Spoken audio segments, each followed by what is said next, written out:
महापूजा एक ऐसा एग्जीबिशन जिसके माध्यम से जैनिज्म को अलग प्रकार से लोग जान सके, पहचान सके, उसके लिए हमारा सबका एक ही भाव होना चाहिए। एक मंगल भाव से, जिस भाव से हम इस महापूजा का उद्घाटन करने जा रहे हैं, मात्र ये महापूजा का उद्घाटन नहीं, हृदय का उद्घाटन हो जाए, हृदय का मिथ्यात्व दूर हो जाए और सम्मेलन की प्राप्ति हो जाए। सम्मेलनधारी वृत्तिधर बने, वृत्तिधरधारी एक सर्ववृत्तिधर बने और अप्रमद योग को पाकर हमारे मोक्ष को पाने का एक मंगल सब प्रयाण करने का एक प्रयास, यानी ये महापूजा एक ऐसा एग्जीबिशन, एक ऐसी शोध जिसके अंदर जीवन के अंदर रहे हुए आत्मा के गुणों को ढूंढना है और अपने गुणों को बटोरने का एक भगीरथ पुरुषार्थ, यानी ये शोध। थोड़ा धारा हो रहा अपन धारा हो रहा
अगर ग्रेप्स को वॉश करके नहीं खाया तो फिर जो बाहर के सब हवा से कीटाणु आते हैं वो सब पेट में जाके पेट को खराब करते हैं। इसके लिए हमको ग्रेप्स वॉश करके खाना चाहिए। आप सब रोज स्कूल, कॉलेजेस, दुकान हर जगह जाते, वहाँ के रूल्स एंड रेगुलेशंस के बारे में तो आपको पूरा नॉलेज, लेकिन क्या आपको पता है कि मंदिर के क्या रूल्स एंड रेगुलेशंस होते हैं, क्या क्रिया होती है? If our body weakens, multivitamins are enough. If our mind weakens, herbal tonics are enough. But what if our soul weakens? Do we have any tonics to strengthen them? Come, let's learn together. पहले जैसे ही हमें मंदिर की ध्वजा देखती है, हम अंजलि बद्ध प्रणाम करके नमो जिनाना, फिर हम तिलक लगाना चाहिए। तिलक क्यों लगाते हैं? ये हमें आगे बढ़ना। फिर पहली निशी बोल के मंदिर प्रवेश करें। पहली निशी का अर्थ है संसार संबंधी बातों का त्याग। मंदिर प्रवेश करते ही प्रभु का मुख देख के पूरे हर्ष के साथ अपना आधा शरीर झुकाकर अर्धांगन प्रणाम करते हैं। हमने अपनी फिजिकल हेल्थ के लिए तो बहुत सारे मॉर्निंग वॉक, लेकिन क्या अपने आत्मा के लिए कभी प्रभु वॉक की है? इस प्रभु वॉक को कहते हैं प्रदक्षिणा। प्रदक्षिणा 3 बार की जाती है। हम लोगों ने कॉन्सर्ट्स में जाके तो बहुत से सॉन्ग्स गाए, पर क्या कभी अपने मेंटल पीस के लिए प्रभु स्तुति की है? प्रदक्षिणा के बाद आती है प्रभु स्तुति। हम सबको पता है हमारे शरीर को कैसे सजा, पर क्या आपको पता है आत्मा को कैसे सजाते हैं? आत्मा को सजाने के लिए इधर आती है जिन पूजा, यानी पूजा। सबसे पहली पूजा अंग पूजा, जिसे करने के लिए कंबाला भूषण। उसके लिए हम दूसरी निशी बोलते हैं, यानी मंदिर संबंधी बातों का भी त्याग। मंदिर संबंधी बातों का त्याग करके हम जब मंदिर में प्रवेश करते हैं तब हम करते हैं अंग पूजा, जिसमें हम कपाल को स्पर्श करते हैं, जिसमें आती है जल पूजा, चंदन पूजा, पुष्प पूजा। फिर आती है अग्र पूजा। अग्र पूजा यानी जो पूजा हम प्रभु के सामने रहकर करते हैं, यानी धूप, दीप, दर्पण, चामर, अक्षत आदि। अग्र पूजा करने से हमारा भाग्य है। हम सबके लाइफ में बहुत सारे डिस्ट्रैक्शंस हैं। इस डिस्ट्रैक्शन को तोड़ने के लिए ये है त्रिदिशी वर्तना, जिसमें तीनों दिशा का त्याग होता है। जैनिज्म का सिद्धांत है सभी जीव करो शाश्वत रस। यह हमारा कर्तव्य है। जिस स्थान पर खड़े रहकर क्रिया करें उस स्थान की जैना करें, उसी जैना को हम प्रमाजना भी बोलते हैं। फिर तीसरी दिशा बोल के भाव पूजा में प्रवेश करें। हम लोगों ने अपने लाइफ के बारे में तो कितना स्ट्रेस किया है, लेकिन क्या अपने आत्मा के लिए कभी स्ट्रेस लिया? इसका सलूशन भी है हमारे पास, जो है प्रणिधान, जिसमें हम अपने मन, वचन और काया से अपने आत्मा का चिंतन करते हैं। Important and awaited. How सबसे पहले हम सबने ऐसे लाइफ में बहुत सारे एक्सरसाइज किए, योगा सेंटर से आपने तो यूट्यूब देखे तो बहुत कुछ सीखा, पर क्या हमें पता है शास्त्रों में कौन सी एक्सरसाइज दी गई है? आप मानोगे नहीं, शास्त्रों में बताया गया एक विधि पूर्वक प्रणाम करने से at a time 84 types of आलमबंदी, जिसमें पहली ट्रिक है सूत्र आलम, जिसमें हम अपने सूत्र का ध्यान रखें। फिर आती है अर्थ आलम, जिसमें हम अपने अर्थ का चिंतन करते हैं। फिर आती है प्रतिमा आलम, जिसमें हम प्रभु की प्रतिमा का चिंतन करते हैं। फिर आती है मुद्रा। मुद्रा 3 टाइप्स की। पहली है योग मुद्रा। योग मुद्रा में हम अपने दोनों हाथ को अपनी पेट के ऊपर रखते हैं, हाथ एक दूसरे से परस्पर रख के ये मुद्रा करते हैं। इस मुद्रा में इंडिया में प्रकट लोकस चैत्यवंतन जैसे सूत्र बोले जाते हैं। दूसरी है चिन्ह मुद्रा। जिन मुद्रा को कौशल मुद्रा में दिखाया गया है।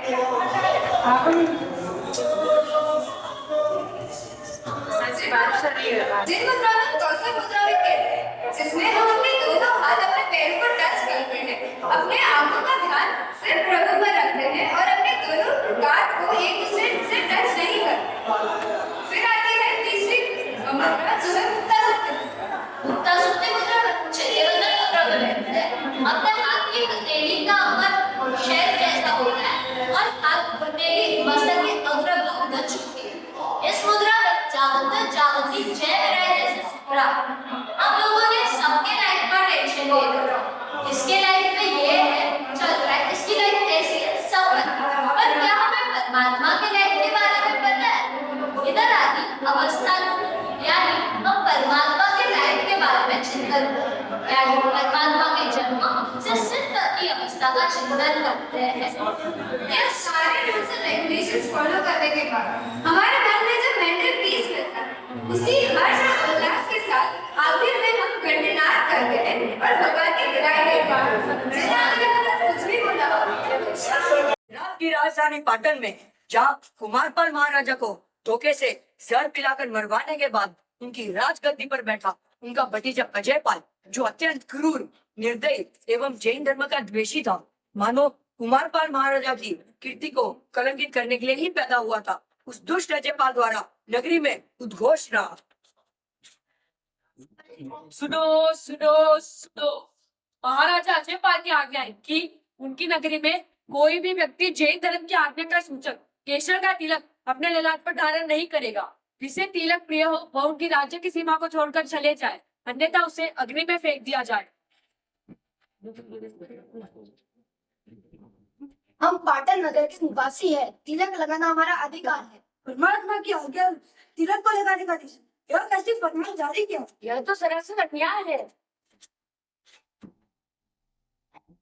महामंत्री कपत्री, जो जिनेश्वर परमात्मा के परम उपासक हैं, वे प्रतिदिन की तरह तिलक लगाकर राज्यसभा में प्रवेश करते हैं।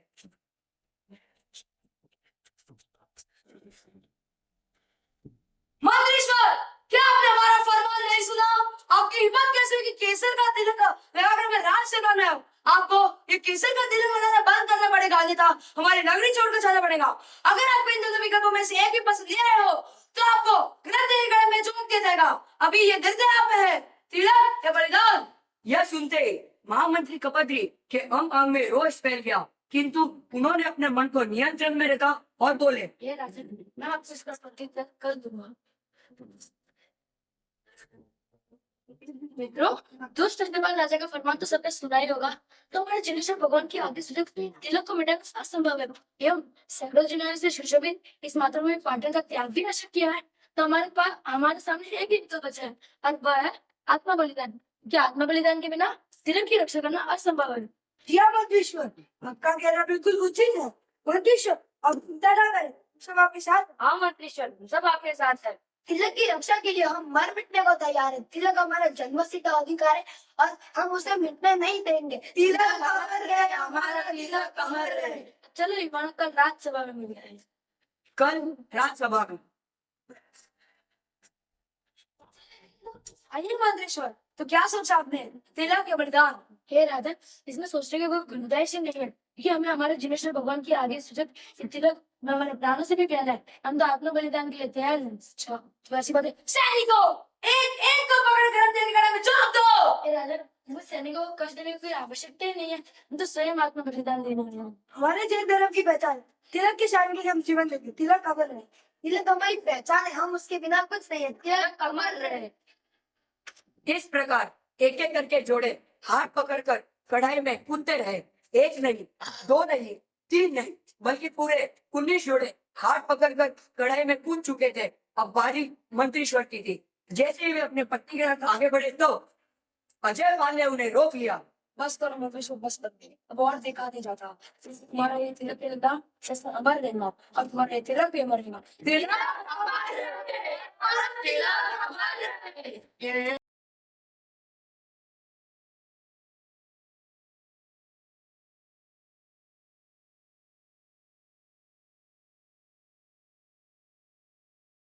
सिद्धांत का महायंत्र है इसकी श्रद्धापूर्वक आराधना करने से अपने सारे कार्य समस्त कार्य सिद्ध हो जाते हैं।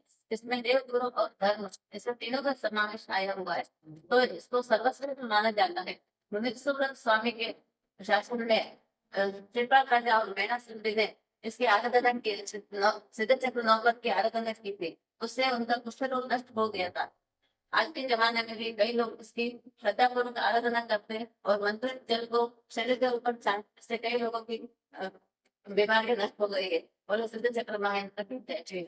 भारत देश के बिहार राज्य में गंगा नदी के तट पर यह चंपापुरी महापीठ है।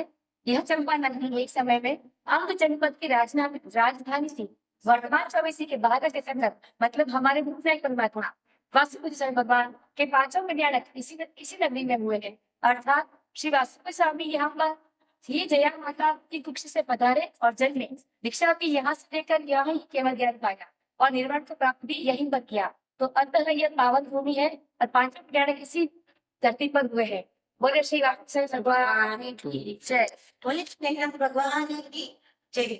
नेमिनाथ भगवान कितने चमत्कार है पता नहीं था, अभी पता चला है कि वहाँ पे कुंड है, वहाँ पे 14,000 नदियों का पानी आता है। वहाँ से भगवान का हर रोज अभिषेक होता है, लेकिन वो इतना पवित्र पानी है कि अपन कभी भी नहा सकते हैं। घर के ला के अपन रखो अंदर तो कभी वो खराब नहीं होता, उसमें छीव नहीं पड़ता है। अगर अशांति हो तो शांति भी मिलती है। यहाँ पे नेमिनाथ भगवान का 3 कल्याण है, दीक्षा केवल निर्वाण कल्याण, 3 कल्याण है। यहाँ पे देखो तो अपने 24 भगवान पावापुरी में गए, चंपापुरी में गए, जहाँ भी गए, सिक्कर जी गए, लेकिन आवती 24 में सब तीर्थंकर भगवान यहाँ पे मुझे जाएंगे। फिर नेमिनाथ भगवान की सभी यहाँ पे हमारे मोक्ष में पधारे हुए हैं। ये झारखंड से गिरिडीह राज्यों में आया हुआ है। गिरिडीह राज्य में आया हुआ यहाँ के गढ़ में तीर्थों की महिमा बताई हुई है। यहाँ पे जिनकी स्पष्ट पूजा अर्चना करने से अपने दिनेश गति का नाश होता है और गति का बंद होता है। यहाँ पे पूजा अर्चना करने के लिए सभी पधारना। जय जिनेन्द्र। अपने जैनों के 5 महातीर्थों में से एक तीर्थ है अस्तापद। अस्तापद पे अपने प्रथम आदेश्वर भगवान मोक्ष में गए हुए हैं। आदिनाथ भगवान के पुत्र भरत चक्रवर्ती ने इस तीर्थ की स्थापना की है। उन्होंने चारों तरफ समान अपने 24 तीर्थंकर की प्रतिमाएं बनाई है, उनके देह और रंग वर्ण के समान, लेकिन उनकी नासिका सब एक समान है। यह हिमालय की पहाड़ियों में होने की वजह से पूरे बर्फ से वो पर्वत अभी ढक चुका है। मुंडी खाली है और मानसरोवर आने की वजह से ये लुप्त हो चुका है। भरत महाराजा के अंगूठी का जो पत्थर था, मानिक का पत्थर, उस पत्थर से आदिनाथ भगवान की मूर्ति बना के आज भी वो कुलपाक जी में विराजमान है। अगर अपने को अस्तापद तीर्थ की स्पर्शना करनी है तो हम कुलपाक जी जाके उस तीर्थ की स्पर्शना कर सकते हैं। जब गौतम स्वामी ने वीर प्रभु से आज्ञा मांगी कि मुझे इस तीर्थ की यात्रा करनी है, तो उन्होंने कहा कि आप अपनी लब्धि से वहां जा सकते हैं। तो वो सूर्य की किरणों के सहारे उस तीर्थ पे जाके उसकी यात्रा की। और रावण ने अस्तापद तीर्थ पे आदिनाथ भगवान की भक्ति से भावना करने से वो भी वहां पे तीर्थंकर नाम कर्म बांधा और आपकी 24 में वो तीर्थंकर बन रहे हैं। जय जिनेन्द्र। ये राजस्थान में आया हुआ आबू पर्वत है और अरावली पर्वत के बीच में यहाँ पर 5 मंदिरों का समूह है। सबसे पुराना मंदिर यहाँ पर विमल बसरी का है। जो विमल शाह मंत्री ने बनाया था। 18 करोड़ 53 लाख रुपयों से लगातार बनाया हुआ है, तो उसके उसके 1200 करोड़ मजदूरों ने 14 साल तक 14 साल तक निर्माण किया था। तो यहाँ पर 1200 मजदूरों ने 14 वर्ष तक यहाँ पर नक्काशी का काम किया था और महाराज ने आज्ञा दी थी, मत में आज्ञा दी थी, जो जितनी बारीक नक्काशी करेगा और स्टोन जो निकलेगा उसके बराबर का उनको सोना दिया जाएगा। जैसे 100 किलो निकला अगर उसमें से चूर्ण, तो उसको 100 किलो उनको सोना दिया गया था। ऐसे करके सारे कारीगर करोड़पति बन गए थे। और यहाँ पर वीराड़ी जैसलमेर के गोखले भी है, यहाँ की नक्काशी, यहाँ की कोतरनी देखने लायक है।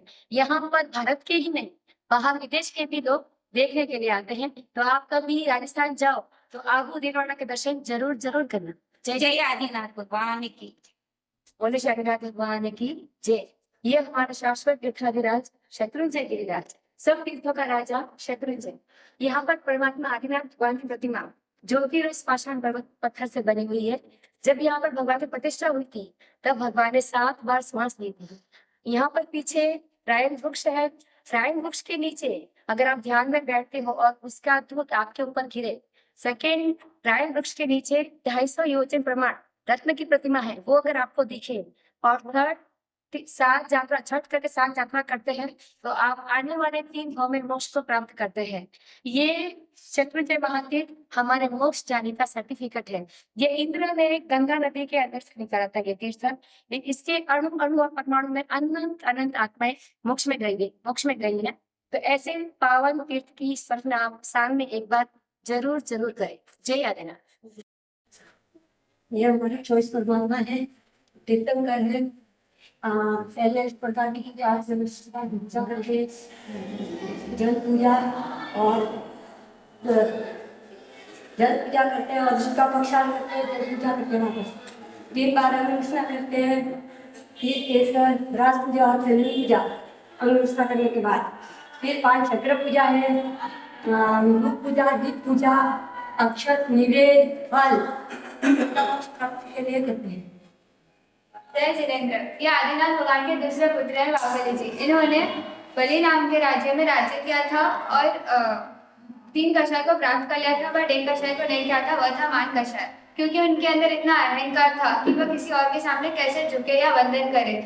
तो उनको प्रतिबोध करने के लिए ब्राह्मी और सुंदरी ने आके उनको बोला कि गजराज से उतरो नीचे, मतलब अगर गजराज से नीचे उतर जाओगे तो आपका अहंकार निकल जाएगा, मिट जाएगा। तो अब उनको रियलाइज होता है कि हाँ, मेरे को अपना अहंकार मिटा के केवल ज्ञान प्राप्त करना है। तो वह जैसे ही नीचे उतरते हैं और 1 स्टेप आगे बढ़ते हैं तो उनको केवल ज्ञान प्राप्त हो जाता है।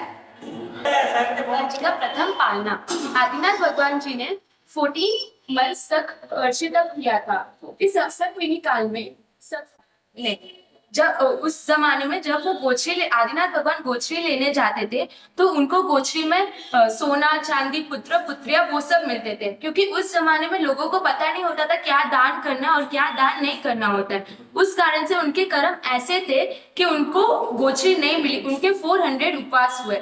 एक दिन रात को श्रेयांश कुमार महाराज को सपने में एक दिव्य दृष्टि आई। अगले दिन ही उनको जब उन्होंने आदिनाथ भगवान को देखा, उनको जाति स्मरण ज्ञान हुआ और उधर ही 108 गड्ढे से भरा हुआ गन्ने का जूस था और उनसे उनका पालना करवाया। इसलिए अभी भी वर्षी तप में एक गन्ने के जूस से पालना होता है।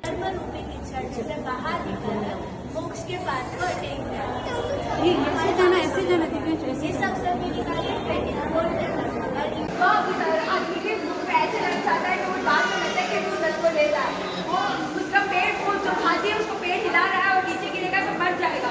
वो जो 4 सर्प है, क्रोध मान माया लोभ का प्रतीक है और उसकी इतनी दुर्लभता है कि देव लोग उसे बचाने आते हैं। तो भी वो बोलता है एक बार मुझे इसका रस लेने दो, उसके बाद मैं जरूर आपके साथ आऊंगा। और तब तक कुछ छुए उस थाली को निकल लेते हैं और नीचे गिर के मर जाते हैं। इसी प्रकार से हमको इस संसार का रस ऐसे लगा है कि हमारे गुरु हमारे कल्याण मित्र ने कितना भी भौतिक सुख और शाश्वत सुख के बारे में समझा है, हमें संसार का रस ही प्रिय है। क्योंकि हमें संसार की रस को छोड़ने जैसा हमको लगता नहीं है, पर छोड़ने जैसा क्या है तो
मधुबिंदु, ये मधुबिंदु महाराजा की स्टोरी है। मधुबिंदु महाराजा एक पेड़ में अटक जाते हैं, तो वहाँ पे नीचे सर्प होते हैं और एक तरफ से हाथ में पेड़ हिला रहा होता है और ऊपर से छुरे पकड़ रहे होते हैं डाली को। नीचे जो 4 सर्प दिख रहे हैं ना, वो राग क्रोधमान माया लोग हैं और ऊपर से